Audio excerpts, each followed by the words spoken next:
Hello friends, welcome back to our channel tuition academy. तो अगली class के लिए तैयार हैं आप लोग?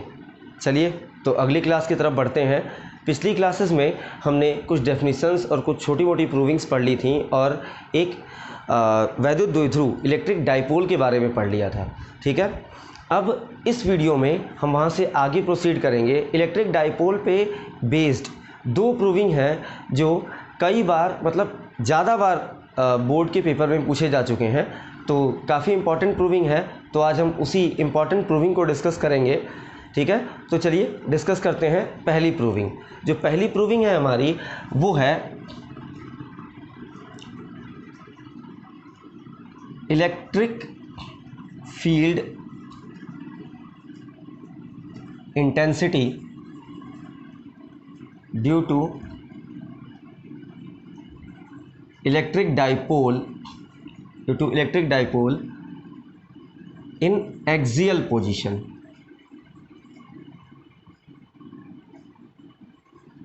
ठीक है, हिंदी में कहें तो अक्षीय स्थिति में विद्युत द्विध्रुव के कारण किसी बिंदु पर विद्युत क्षेत्र की तीव्रता।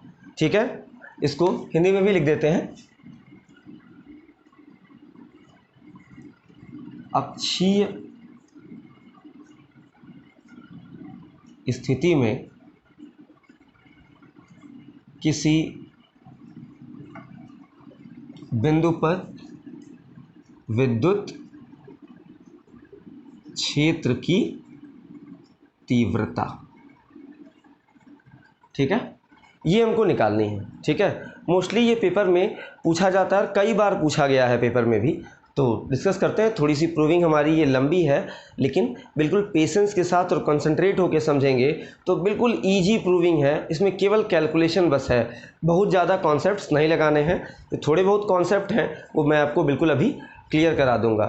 ठीक है, तो चलिए सबसे पहले इसका डायग्राम बना लेते हैं। और डायग्राम बनाने से पहले हम एक चीज़ डिस्कस कर लेते हैं कि एक्सियल पोजीशन क्या होता है। ठीक है, ये वर्ड आपके लिए थोड़ा नया होगा। एक्सियल पोजीशन, अक्षीय स्थिति क्या होती है। ठीक है, एक्सियल पोजीशन का मतलब क्या होता है? जैसे मान लीजिए हमारा एक ऑब्जेक्ट है। ठीक है, तो इसका एक्सिस, अक्ष क्या है? उसी अक्षीय रेखा पे जो एक्सियल लाइन है, एक्सिस वाली जो लाइन है, उसी पर कोई पॉइंट जो होगा, उसी पॉइंट पर हमको क्या करना होगा? इलेक्ट्रिक फील्ड इंटेंसिटी फाइंड करनी पड़ेगी। अब इसका एक्सिस कैसे पता चलेगा? तो जान लीजिए एक्सिस क्या होता है।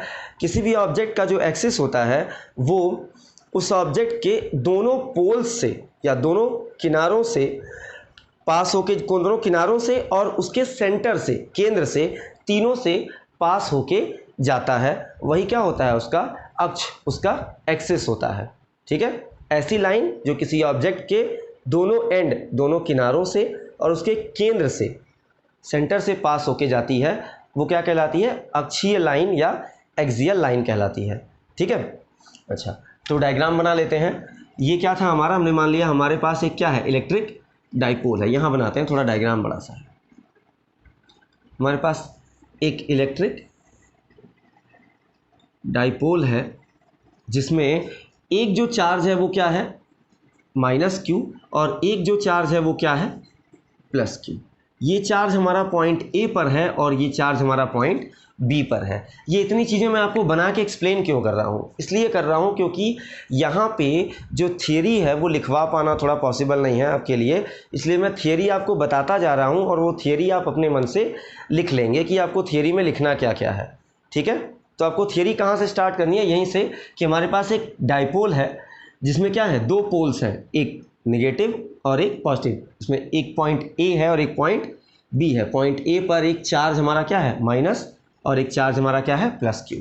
ठीक है, और इन दोनों की जो जो डाइपोल की लेंथ है हमारी वो क्या है?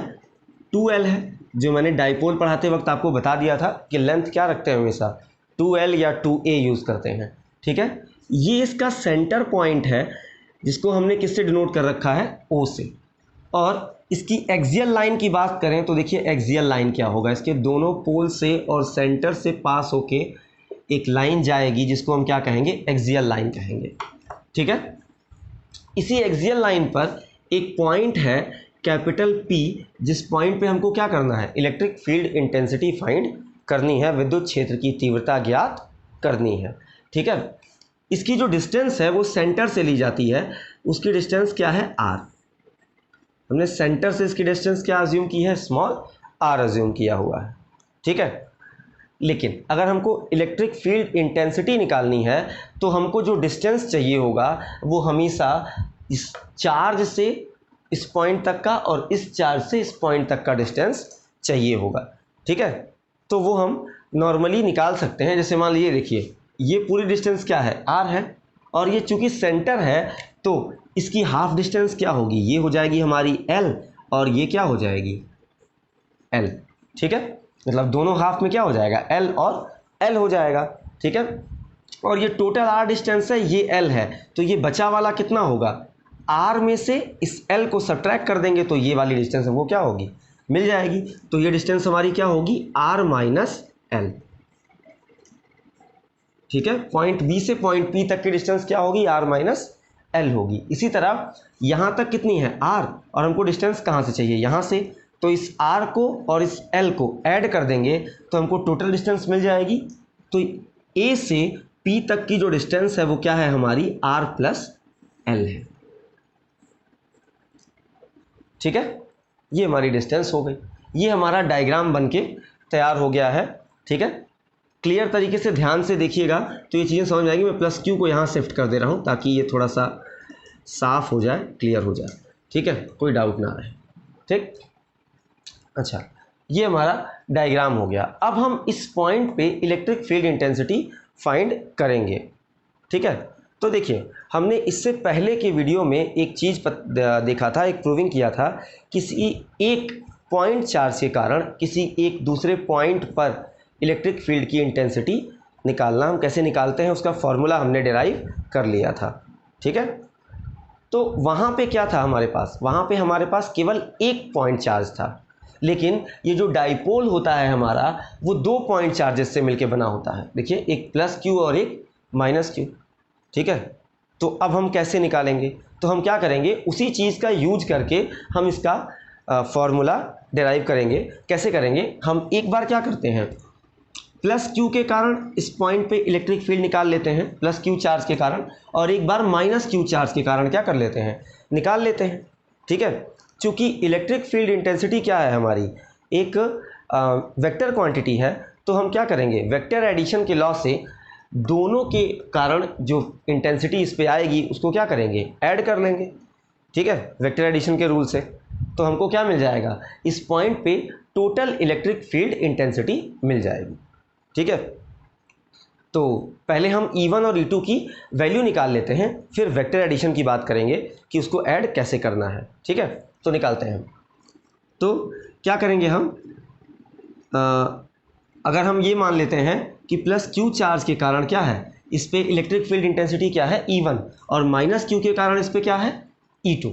ठीक है, तो क्या लिखेंगे, इलेक्ट्रिक फील्ड इंटेंसिटी, शॉर्ट में लिख दे रहा हूँ, intensity at point P due two plus Q charge. ठीक है, हिंदी में लिखेंगे तो प्लस क्यू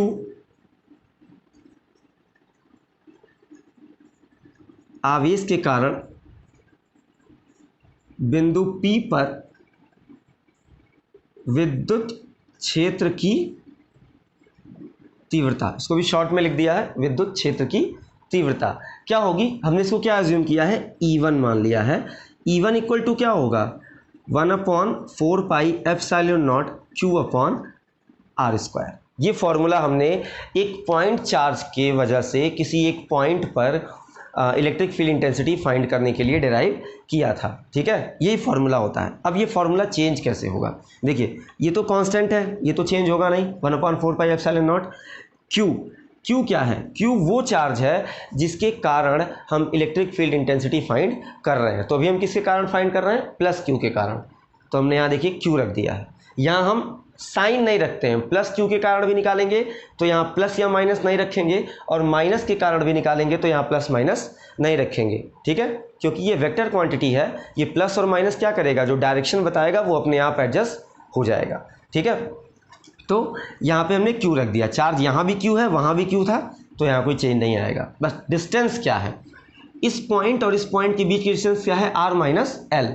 वहाँ क्या था, r था, तो हमने r स्क्वायर लिया था, लेकिन यहाँ डिस्टेंस क्या है, r माइनस एल, तो हम डिस्टेंस क्या लेंगे, r माइनस एल का स्क्वायर ले लेंगे। ये हमारा क्या हो गया, इक्वेशन 1 हो गया।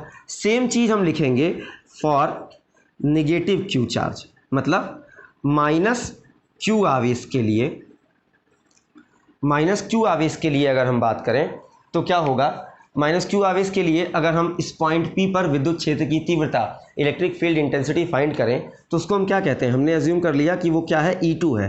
तो E2 भी सेम वही पॉइंट चार्ज, क्योंकि ये क्या है, ये एक अलग पॉइंट चार्ज है, ये एक अलग पॉइंट चार्ज है, हम दोनों को क्या करते हैं, अलग अलग पॉइंट चार्ज की तरह से अज्यूम कर रखे हैं। ठीक है, तो इसके वजह से तो हमने यहाँ पे निकाल लिया इंटेंसिटी। अब इसके वजह से इस पर इंटेंसिटी मतलब विद्युत क्षेत्र की तीव्रता निकालेंगे, तो निकालते हैं। फॉर्मूला सेम होगा 4 pi epsilon not q upon r square. अब फिर इस फॉर्मूले में चेंज करते हैं, तो ये q कौन सा है, जिसके कारण हम, जिस आवेश के कारण हम विद्युत क्षेत्र की तीव्रता निकाल रहे हैं, आवेश कौन सा है यहाँ, माइनस q। तो देखिए यहाँ क्या रख दिया हमने, q रख दिया। इससे पहले भी मैंने बताया था कि प्लस और माइनस नहीं रखते हैं यहाँ पे। ठीक है, तो माइनस q वाले का जो मैग्नीट्यूड है हम यहाँ क्या रखते हैं, केवल उसका मैग्नीट्यूड, केवल परिमाण रखते हैं, चिन्ह नहीं रखते। तो यहाँ पे माइनस q है, तो यहाँ भी इसका परिमाण कितना होगा, मैग्नीट्यूड कितना होगा, q, तो हमने q रख दिया। अच्छा, डिस्टेंस देखते हैं, a से p की डिस्टेंस कितनी है, r प्लस एल। तो यहाँ r किससे रिप्लेस हो जाएगा, r प्लस एल से। ठीक है, इसको हम क्या करते हैं, इक्वेशन 2 बना लेते हैं। चूँकि E1 और E2 वेक्टर क्वांटिटी हैं, तो हम इनको डायरेक्ट ऐड या सब्ट्रैक्ट नहीं कर सकते। हमको क्या करना पड़ेगा, इनको ऐड या सब्ट्रैक्ट करने के लिए इनके डायरेक्शन चेक करने पड़ेंगे। ठीक है, तो देखिए डायरेक्शन चेक करने का आपकी बुक में तरीका दिया हुआ है, लेकिन वो जो तरीका है उस तरीके से आप बहुत ज़्यादा कंफ्यूज हो जाते हैं। तो एक मेरा तरीका है, अपना पर्सनल तरीका है डायरेक्शन पता करने का, वो मैं आपको बता देता हूँ। ठीक है, जो डायरेक्शन पता करने का तरीका होता है किसी पॉइंट पे इलेक्ट्रिक फील्ड इंटेंसिटी का, यहाँ पे ये होगा कि फोर्स, जिधर फोर्स लगेगा डायरेक्शन क्या होगा, उधर ही होगा। ठीक है, अब देखिए हम क्या करते हैं, हम अज्यूम कर लेते हैं कि पॉइंट P पे हमने क्या रख दिया, एक टेस्ट चार्ज रख दिया Q0। ठीक है, और टेस्ट चार्ज हमेशा पॉजिटिव ही होता है, निगेटिव नहीं होता। ठीक है, टेस्ट चार्ज हम हमेशा पॉजिटिव ही रखते हैं, निगेटिव नहीं रखते। ठीक है, तो हमने एक टेस्ट चार्ज रख दिया प्लस Q0 यहाँ पे। अब देख लेते हैं ज़रा, ये भी पॉजिटिव चार्ज है और ये भी क्या है हमारा, पॉजिटिव चार्ज। तो इन दोनों के बीच में जो फोर्स लगेगा वो कैसा लगेगा, रिपल्सन। ये इसको क्या करेगा, प्रतिकर्षित करेगा। प्रतिकर्षित करना, रिपेल करने का मतलब क्या होता है, धक्का देना। ठीक है, मतलब इसके वजह से इस पे जो फोर्स लगेगी उसकी डायरेक्शन क्या होगी, बाहर की तरफ। मीन्स इसके वजह से इस पॉइंट पे जो इलेक्ट्रिक फील्ड इंटेंसिटी की डायरेक्शन होगी वो भी क्या होगी, बाहर की तरफ। इसको हमने क्या अज्यूम किया है, E1 अज्यूम किया है, तो E1 क्या होगा, बाहर की तरफ होगा। ठीक है, उसके बाद बात करते हैं दूसरे वाले की वजह से, E2 की। तो दूसरा वाला क्या है, चार्ज हमारा निगेटिव है, और यहाँ हमने जो टेस्ट चार्ज रखा था वो क्या रखा था, प्लस Q0। तो माइनस Q और प्लस Q दोनों क्या है, अपोजिट चार्ज हैं, एक ऋणात्मक है और एक धनात्मक है। तो इनके बीच फोर्स, बल कैसा लगेगा, आकर्षण बल लगेगा, अट्रैक्शन फोर्स लगेगा। तो अट्रैक्शन मतलब ये क्या करेगा, इसको अपनी तरफ खींचेगा। मतलब फोर्स किधर, फोर्स की डायरेक्शन किधर होगी, अंदर की तरफ। और अगर फोर्स की डायरेक्शन अंदर की तरफ, तो इलेक्ट्रिक फील्ड की भी डायरेक्शन क्या होगी, अंदर की तरफ। तो इसके वजह से इलेक्ट्रिक फील्ड कितना था, E2। ठीक है, अच्छा अब देख लीजिए ज़रा यहाँ फिगर से हमको क्लियर हो रहा है कि E1 और E2 क्या हैं, एक दूसरे के बिल्कुल अपोजिट हैं। ठीक है, तो 11th क्लास के फिजिक्स में आपको बताया गया होगा वेक्टर एडिशन का रूल। वेक्टर एडिशन के रूल में 3 तरीके होते हैं। एक तरीका ये होता है कि अगर दोनों जो वेक्टर हैं वो एक दूसरे के क्या हैं, अपोजिट हैं, तो हम इनका जो रिजल्टेंट निकालते हैं।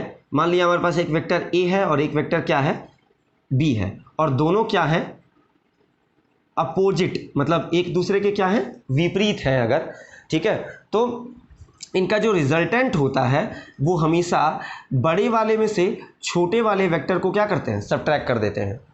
ठीक है, और हमको डायरेक्ट रिजल्टेंट मिल जाता है। अगर ये दोनों सेम डायरेक्शन में है, ए और बी क्या है, सेम डायरेक्शन में जा रहे हैं, जिधर ए जा रहा है उधर ही बी जा रहा है, तो इनका जो रिजल्टेंट होता है वो क्या होता है, ए प्लस बी, दोनों को ऐड करने से मिल जाता है। तीसरा, आपको एक फॉर्मूला बताया गया होगा, R equal to under root P square plus Q square, sorry A B की बात कर रहे हैं, ए बी की बात कर रहे हैं, तो हम अगर ए और बी का रिजल्टेंट निकालेंगे तो a square plus b square plus 2ab cos theta, ठीक है, ये बताया जाता है। ठीक है, एक चौथा मेथड भी होता है जिसको हम क्या कहते हैं, रिजोल्यूशन ऑफ वेक्टर, मतलब सदिशों का वियोजन। ठीक है, अभी फिलहाल इसकी ज़रूरत नहीं है, मैं बता दूंगा आपको। उसमें क्या करते हैं, हम सदिशों को, जो वेक्टर्स होते हैं उनको दो पार्ट्स में डिवाइड करते हैं और डायरेक्शन चेक करके उसके बाद उनको ऐड करते हैं। ठीक है, तो आपका टाइम वेस्ट नहीं करते, क्योंकि अभी उसकी ज़रूरत नहीं है, उसकी ज़रूरत पड़ेगी हमको मैग्नेटिक फील्ड में नेक्स्ट यूनिट में, अभी वो बहुत दूर है तो उसको हम बाद में डिस्कस करेंगे। फिलहाल इतनी चीज़ें डिस्कस कर लेते हैं, इसके बाद हम बात करेंगे आगे। तो यहाँ देख लेते हैं ज़रा कि यहाँ केस कैसा बन रहा है। E1 और E2 क्या है, अपोजिट, मतलब हमारा पहला वाला केस बन रहा है। तो रिजल्टेंट निकालने के लिए हम क्या करेंगे, एक में से दूसरे को सब्ट्रैक्ट कर देंगे, मीन्स बड़े वाले में से छोटे वाले को सब्ट्रैक्ट कर देंगे। अब यहाँ एक छोटा सा पॉइंट और भी है कि ये कैसे पता चलेगा कि कौन बड़ा है और कौन छोटा है। बिल्कुल कॉन्सेप्ट लेके चलेंगे तो क्लियर होता रहेगा। देख लेते हैं ज़रा, ये देखिए, बड़ा और छोटा होने के लिए हमको ये चेक करना होगा कि जो इन्वर्सली प्रोपोर्शनल में है जो चीज़ें, वो क्या कर रही हैं, वही बताएंगी कि ये बड़ा है या छोटा है। देखिए, Q यहाँ भी है, यहाँ भी है, ये नहीं बता सकता हमको कि कौन बड़ा है कौन छोटा। 1/4πε0 यहाँ भी है और यहाँ भी है, तो ये भी दोनों सेम है, ये भी हमको बता नहीं सकता कि कौन बड़ा है कौन छोटा। तो डिफरेंस कहाँ है, डिफरेंस देखिए डिस्टेंस में है। ठीक है, और देखिए डिस्टेंस और इंटेंसिटी, मतलब दूरी और विद्युत क्षेत्र की तीव्रता एक दूसरे के क्या है, व्युत्क्रमानुपाती, मतलब इन्वर्सली प्रोपोर्शनल है। इसलिए जितनी छोटी वैल्यू होगी डिस्टेंस की, दूरी की वैल्यू जितनी कम होगी, उतना ही ज़्यादा होगा हमारा विद्युत क्षेत्र, मतलब इलेक्ट्रिक फील्ड इंटेंसिटी उतनी ही क्या होगी, ज़्यादा होगी। तो देखिए r-l और r+l में छोटा कौन है, r-l छोटा है, तो अगर r-l छोटा है तो इसकी इंटेंसिटी क्या होगी, ज़्यादा होगी। ठीक है, तो अगर पॉइंट P पे हम टोटल इंटेंसिटी, मतलब resultant intensity capital E assume कर लें, तो E इक्वल टू क्या हो जाएगा हमारा, E इक्वल टू हो जाएगा E1 माइनस E2, ये वाला फॉर्मूला लग जाएगा हमारा। ठीक है, E1 माइनस E2 का। अब हम वैल्यू पुट करते हैं ज़रा, तो E1 की वैल्यू हमारी कितनी है, 1/4πε0 Q/r-l का होल स्क्वायर, माइनस E2 की वैल्यू पुट करते हैं 4πε0 Q/r+l का होल स्क्वायर। ठीक है, तो वैल्यू पुट कर ली हमने, आगे इसको प्रोसीड कर लेते हैं, इसका सॉल्यूशन कर लेते हैं। यहाँ देखिए Q और 1/4πε0 क्या है, दोनों में है कॉमन, बाहर कर लेते हैं।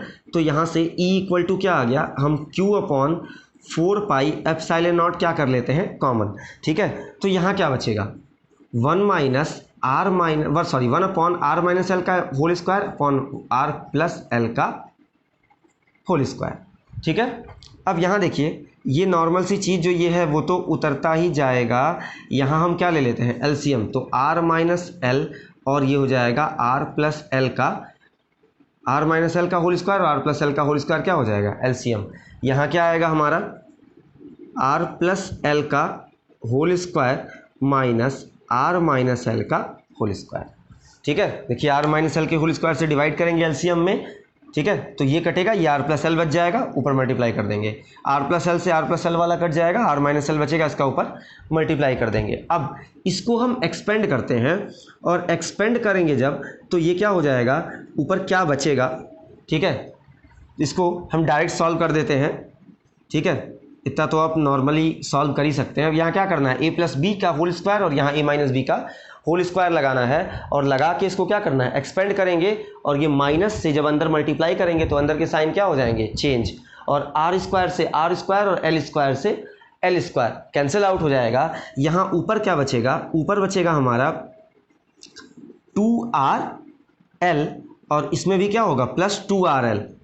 दूसरे वाले में भी प्लस 2RL बचेगा, यहाँ भी 2RL और यहाँ भी 2RL, दोनों मिलके कितने हो जाएंगे 4RL हो जाएगा। और नीचे देखिए ज़रा, ये R माइनस L और R प्लस L दोनों पे पावर सेम है, दोनों का क्या है स्क्वायर है, तो इन दोनों को एक ब्रैकेट में रख के क्या कर लेते हैं स्क्वायर लगा लेते हैं, ठीक है। अच्छा अब देखिए ज़रा 1/4 पाई एप्सिलॉन नॉट, इस Q और इसको एक साथ लिखते हैं ज़रा हम, तो यहाँ Q हो गया और इसको हम 4RL को दो पार्ट में डिवाइड करते हैं, एक होगा हमारा 2L और एक हम कर लेते हैं 2R। 4 को हमने 2 × 2 लिख दिया और एक 2 के साथ L ले लिया और एक 2 के साथ R ले लिया, ठीक है। अच्छा और एक चीज़ यहाँ देखिए ज़रा, R माइनस L और R प्लस L, ये एक फॉर्मूला बन रहा है A माइनस बी और A प्लस बी, ये क्या हो जाएगा A square minus B square, और बाहर वाला स्क्वायर तो एक इस पर लगा ही हुआ है, ठीक है। अच्छा अब सॉल्व कर लेते हैं ज़रा यहाँ पे, तो यहाँ सॉल्व करेंगे तो देखिए Q × 2L क्या होता है, अभी इसके जस्ट पिछले ही वाले वीडियो में मैंने बताया था आपको, एक टॉपिक पढ़ाया था इलेक्ट्रिक डाइपोल मोमेंट या डाइपोल मोमेंट पढ़ाया था, बोलते हैं उसको नॉर्मल उसमें, ठीक है। तो Q × 2L क्या होता है डाइपोल मोमेंट, इसको हम P से डिनोट करते हैं, तो Q × 2L की जगह हम क्या रख देंगे P रख देंगे, ठीक है। और यहाँ हमारे पास 2R बच जाएगा और यहाँ क्या बच जाएगा R square minus L square का होल स्क्वायर।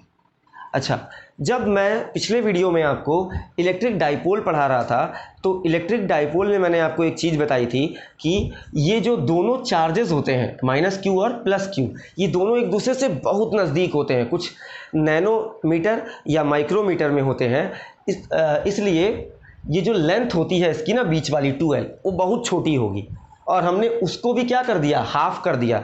एक तो वो डिस्टेंस क्या है दोनों के बीच की डिस्टेंस वैसे ही बहुत छोटी है और हमने उसको भी हाफ कर दिया है, ठीक है। 2L का हाफ क्या होगा L, तो वो बिल्कुल हाफ कर दिया है। तो और ये जो R है वो क्या है हमारा L के कंपैरिजन में बहुत बड़ा होगा, ठीक है। इसलिए हम क्या कर सकते हैं इस L को निगलेक्ट कर सकते हैं, नगण्य मान सकते हैं। तो यहाँ हम लिखेंगे एज, चूँकि R जो है वो L से बहुत ज़्यादा बड़ा है, अतः हम क्या कर सकते हैं L को निगलेक्ट कर सकते हैं, और जैसे ही L को निगलेक्ट करेंगे तो यहाँ क्या हो जाएगा E = 1/4 pi epsilon not 2QR upon, ये क्या हो जाएगा R के पावर 4 हो जाएगा, क्योंकि ये देखिए ये L स्क्वायर हमारा क्या हो जाएगा 0 और स्क्वायर के पावर स्क्वायर कितना हो जाएगा R के पावर 4 हो जाएगा।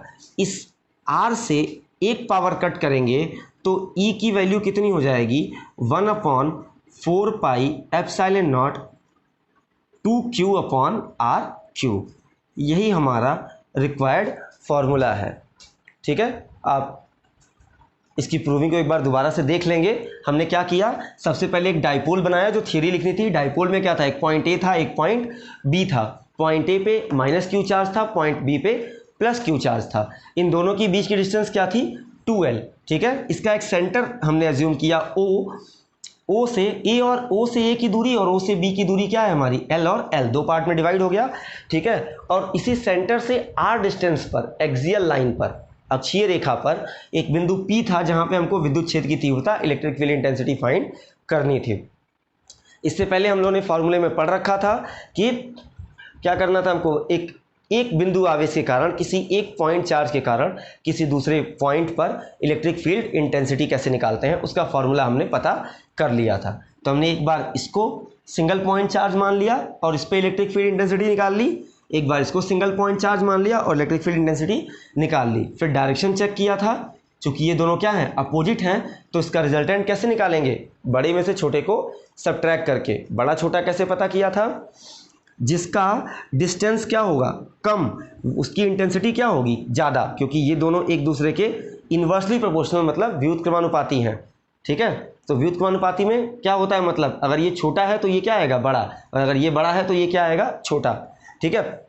तो E1 में से E2 को सब्ट्रैक्ट किया, वैल्यू पुट की, कैलकुलेशन किया, सॉल्व किया। चूंकि R जो है वो L के कंपैरिजन में क्या है बहुत बड़ा है, इसलिए हम L को क्या कर देते हैं निगलेक्ट कर देते हैं, ठीक है। तो यहाँ आर स्क्वायर का होल स्क्वायर हो जाएगा और वो क्या आ जाएगा, पावर 4। एक आर से आर की एक पावर कट गई, ये हमारा फॉर्मूला आ गया। ठीक है। तो आशा करता हूँ कि आपको ये प्रूविंग समझ में आई होगी। ये बहुत इंपॉर्टेंट प्रूविंग है बोर्ड के पर्पज़ से, इसलिए बिल्कुल ध्यान से समझ लीजिएगा इसको।